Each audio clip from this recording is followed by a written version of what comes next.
What's up, guys? Jake, get back some Fatal 12. We're in the hospital trying to murder a new mother, and this fucking guy shows up. And that's bad because he's bad, and so this is gonna be really awkward. So let's get going. I recognize you. Oh, fuck shit. My entire body freezes up the moment I see him. The tall, dark-skinned, and positively ripped man. You can almost see his muscles trying to break out of his clothes. He's one of the few people you could describe as being built like a tank with no exaggeration. I don't think you know what a tank looks like. But even more terrifying than his build are those stone-cold eyes.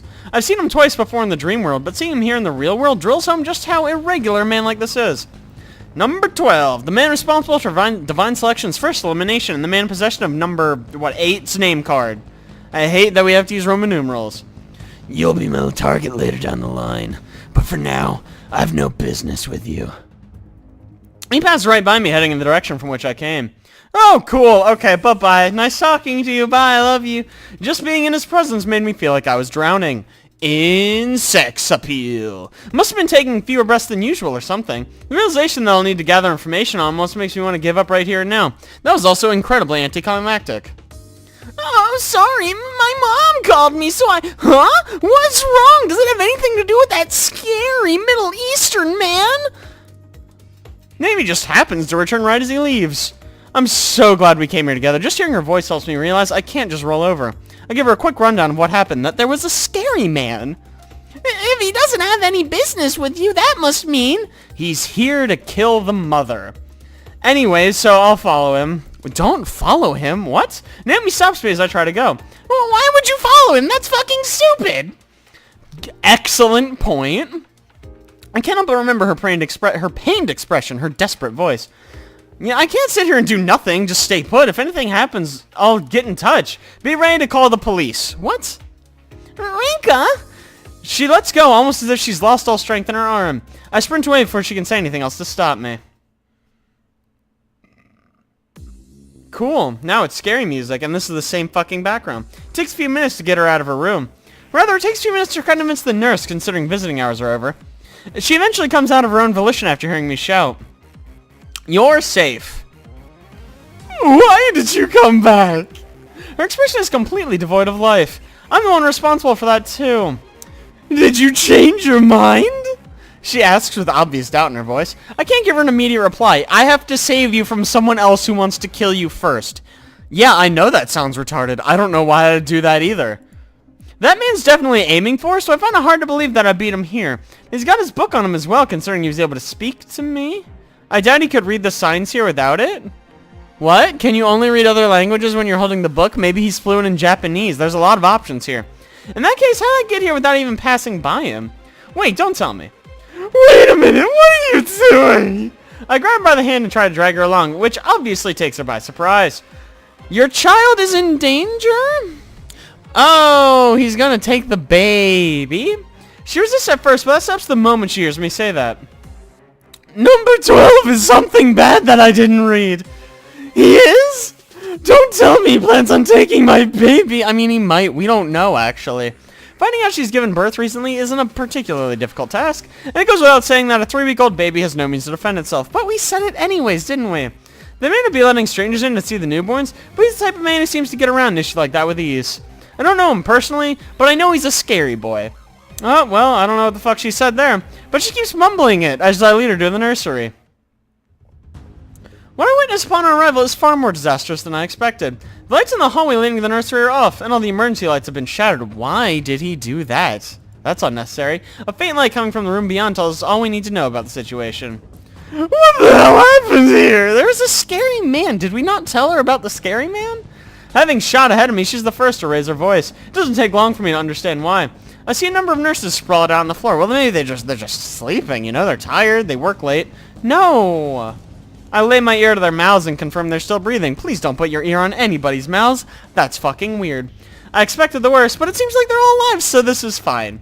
However, an even worse scenario soon presents itself before me. Naomi! Oh, what? For some reason, Naomi's among the unconscious nurses. What the fuck, dude? I told you to chill. I fucking suck. She's obviously struggling to speak, but does it nonetheless. I notice her glasses lying not far from her body. The lens is cracked. I figured he was aiming for the baby, so I tried to stop him. That baby's done nothing to deserve this. I think I stopped him. You idiot! Ugh. She runs straight towards the room from which the light emanates, ignoring my calls for her to stop. Rinka, get away from here. I'm sorry, Naomi. You just rest, I guess, with the other people who got the shit beat out of them. You just chill, okay? I grit my teeth and give chase.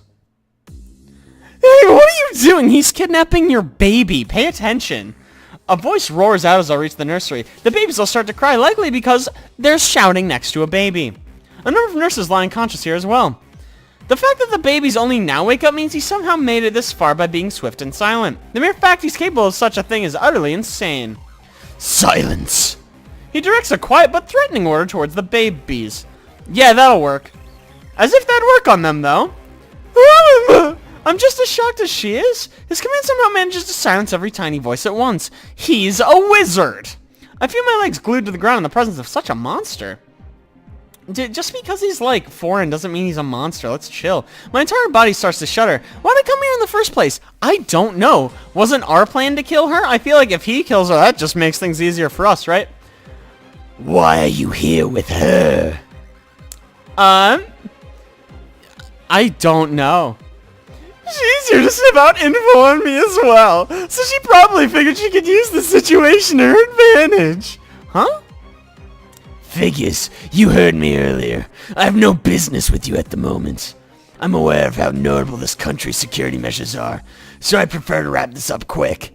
Clearly, the security measures suck dick since he just came to a hospital and almost killed a bunch of babies. His tone is low, but steady. The fact that he can maintain such poise in a situation like this is unsettling. Why did you come here? I know your name, so learning your location and why you're here was a minor task. Let's forget about the how. You're aware of what I mean when I say I want to do this quick, aren't you? I'm not, but I want you to step away from the babies. That only proves you know exactly what I plan to do. I'm gonna murder like 1,000,000 fucking babies. Your name is Cabaducci, if I recall. Therefore, this is the bed I'm looking for. He locates the baby right away. The baby's name is written on the bed. I can't see if its face from where I stand, but I read its name. Haruki. I assume it's a boy then. Surrender your cause of death and your regret. Otherwise, I'll see to it that this baby dies tonight. What? Why? This can't possibly be a surprise, right? We knew he was gonna do this. What else would he do up here? Otherwise, I'm gonna tickle this fucking baby. Like, what was the alternative? He states his intent to kill a newborn son without the slightest trace of hesitation. I feel the color fade from my face. Taking hostages isn't a pleasant situation in the first place. But how can you talk about killing a baby? That's not cool. She probably expected this too. Even so, there's no way she can remain calm having heard that. No one could when someone's family's threatened, especially when it's a baby. You're wasting your time, dude. She died of having a baby or something. I interrupt her before she can say anything. This is it. I need to muster up all my courage and knowledge so I can try to negotiate with him. Anything to get through this situation. Security should be here any minute now, dude. Even you won't be able to escape so easily then. And once you're caught, you won't be able to do anything for the remainder of Divine Selection. Let them come. I'll simply escape with the child. Yeah, it's a bad argument because if you say, you better run now, he'll be like, fine, I'm taking this fucking baby then? Dealing with a few people on the way is easy enough. It may complicate things afterwards, but it doesn't change the fact that I'll come to possess Kamiko Cabaducci's info. He answers right away and continues his threat. You have 30 seconds. I'll kill the child in the bed next to yours if you haven't answered by then, followed by another child 30 seconds after that. If you still haven't answered, then yours will be the next. Why? You just like killing babies? Keep calm. If you don't let your own info as part of the deal. If I was him, I'd be like, oh yeah, fuck, your info too, actually. Write it down. She whispers this just quietly enough so he can't hear. Kiko, you've got number one's info, don't you? That's why she doesn't want you to be eliminated. What? That's not... Wait, what? I deny his claim on instinct, but she really does know my name. Realizing this only now proves how foolish I am. But, I mean, even if you fucking kill them, that'll be undone if you get eliminated, so take that. That's enough. Fine, I'll tell you my cause of death and regret. Get on with it. He remains completely devoid of emotion. Kiko! It's plain to see you both have information on one another. Ugh, fuck. That statement prevents me from saying another word. I can't spill any more crucial info. Thanks for going this far for my sake. But you're right, my child's death would be undone if anyone other than him makes it to the end. Regardless of what kind of mother would willingly expose her child to such danger. Get on with it already.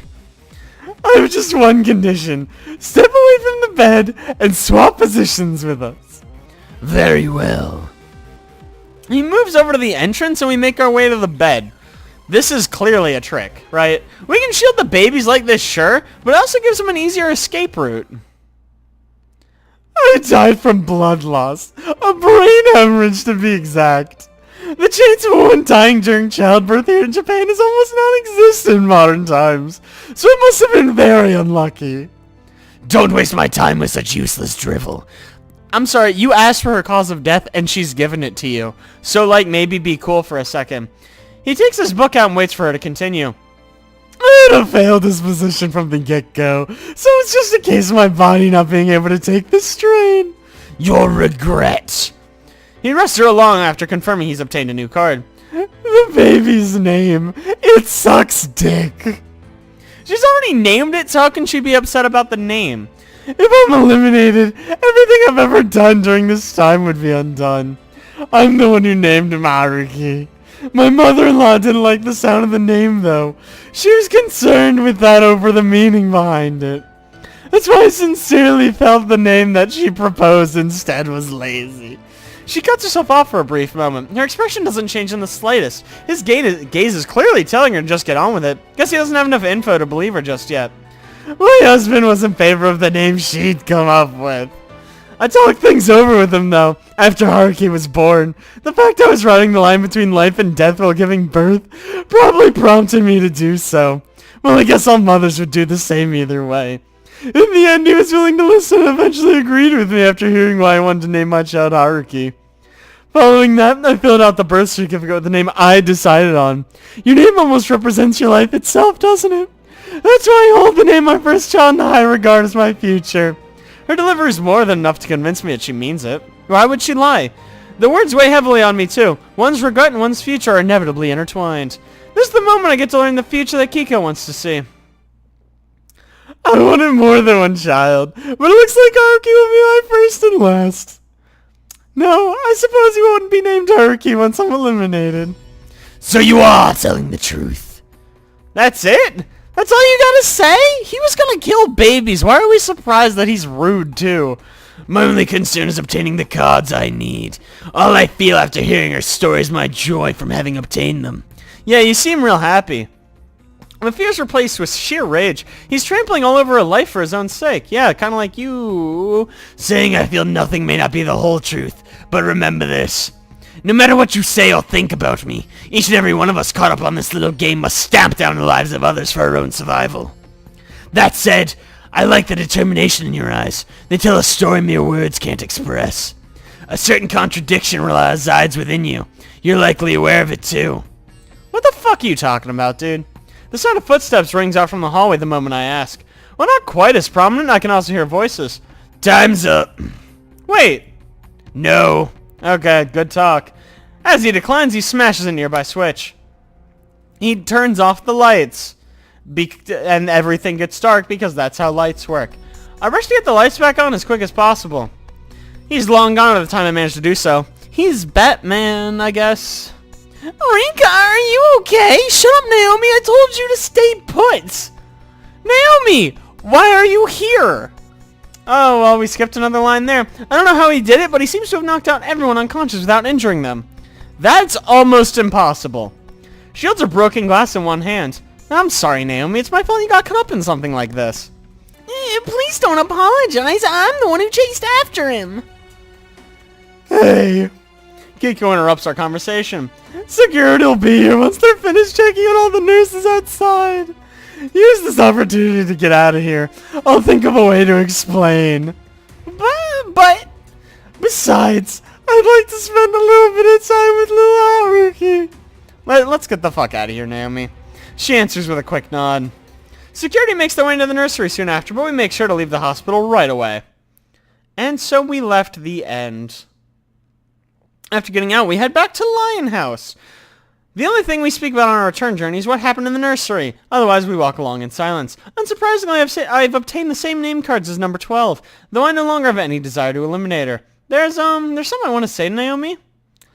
I'll take you to the station. It's a bit dangerous for you to go alone with broken glasses. Hey, this is how you died last time.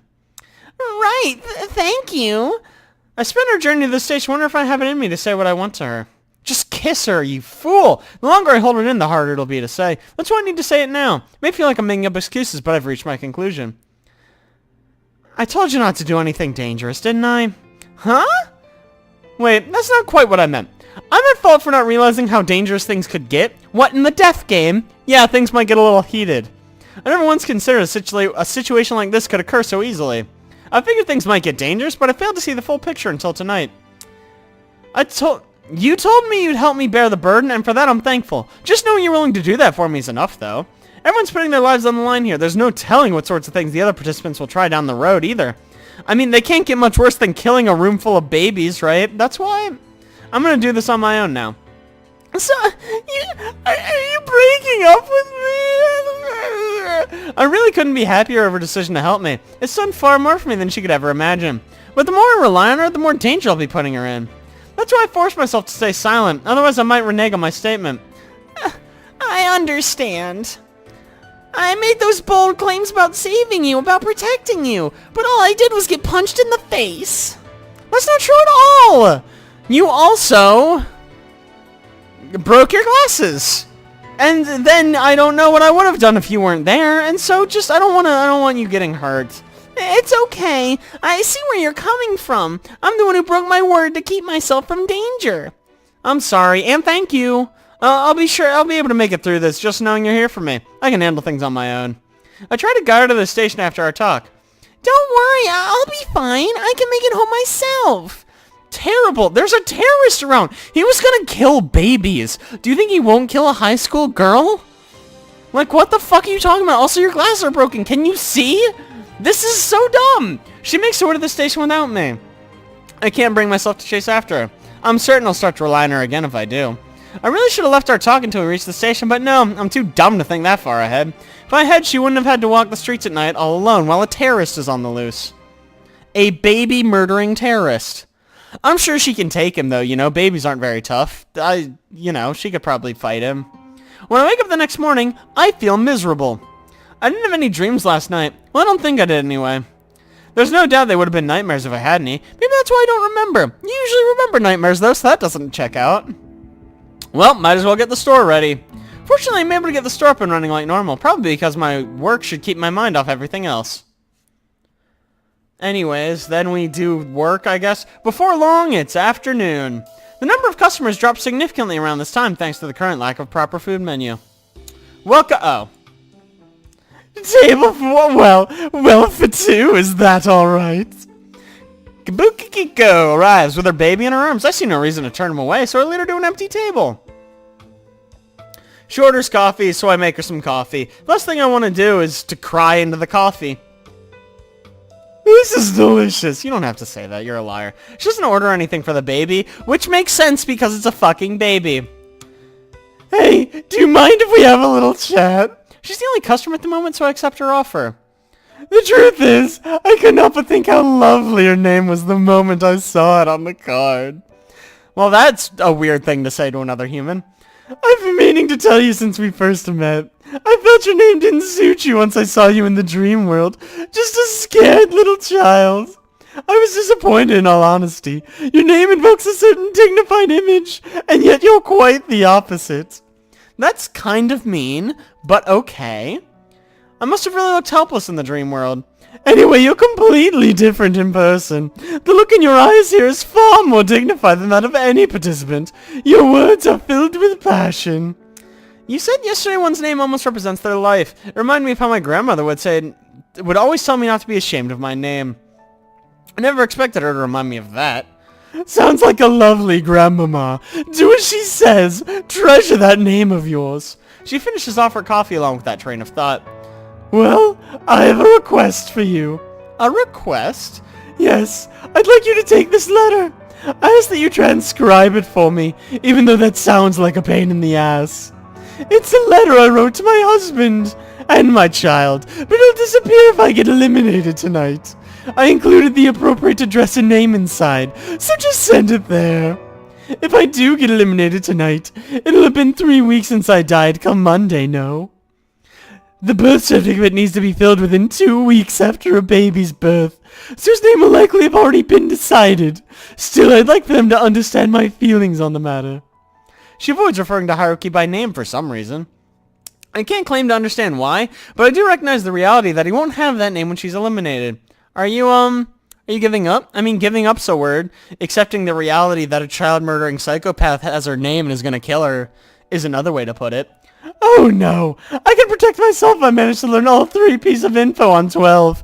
I've been working on that for a while now, even though the results are hardly uplifting. Maybe I've half given up, but I'll still spend the rest of today doing all I can. Even so, I'm aware it'll probably be a waste of time. I don't want to hear a peep from you about helping me either. I wasn't why weren't we planning to? He'd realized we were cooperating if he found us, which means he'd be targeting me as well. You realize he's gonna target you later anyways, right? Like, what, you might as well help her and try to get, like, a beat on him, right? Besides, I'd fail to carry out your request if I get eliminated. That's what I wanted to hear, thank you. She reveals a satisfied smile before continuing. I'm not sure this will make up for my actions, but I can tell you the one thing I did learn about him. His name is Alan Scorpion. That's a real name. He's a young business entrepreneur from India, having turned his parents' jewelry company into a global business just a few years after inheriting it. That name again is Alan Scorpion. Finding that out wasn't hard since I know his face. There's plenty of info on him on the internet even. By coincidence, I happened to spot a photo of him while thumbing through a magazine, although I'm sure it was taken far before Divine Selection started. Alan Scorpion? You know you can't just make stuff up and expect me to believe it, right? Yes, that's all I can tell you though, especially since my elimination is not set in stone. There's also the fact that while I'm making this request of you, I'm also betting on you. Well, that's a good bet. No need for her to explain what she means because it's a common saying and I speak this language. She's entrusted me with something important. I know exactly what it is, too. Alright, I should get going. We're all counting on you. And just like that, she leaves. All that remains behind is her letter. I don't feel any sort of pressure from her having accepted it. In fact, sheltering her feelings has given me more hope than when I spend my time worrying about having to eliminate the other participants. I can understand what she wants precisely because we haven't spoken much. With dignity. I take a nice big ol' stretch. I'm on my own from this day forward. Last thing I want to do is bring shame to my name. And then I proceeded to bring shame to my name. Anyways, before we watch a young mother die, I'm going to draw this episode to a close. So thank you guys so much for watching. I really appreciate it. If you like that, don't forget to like and subscribe. Be sure to tune next week for more Fatal 12 with yours truly. I'll see you guys then.